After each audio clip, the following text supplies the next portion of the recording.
Welcome back to the channel. In today's video, we are going to show you how to delete specific data in your Fitbit app. This is useful if you want to clear old activity information or just start fresh.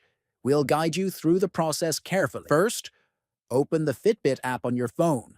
Next, tap on your profile photo located at the top right. Then, from menu, click on Fitbit Settings. After that, scroll down until you find Manage Data and Privacy, and tap on it. After that, tap on Manage Your Data. Here you will see a list of different activities.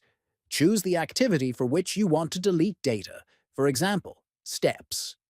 Once selected, click on Delete All Steps Data. Then a confirmation message will appear. Confirm your choice by clicking on Confirm and Delete. This will permanently remove all recorded steps data from your Fitbit app.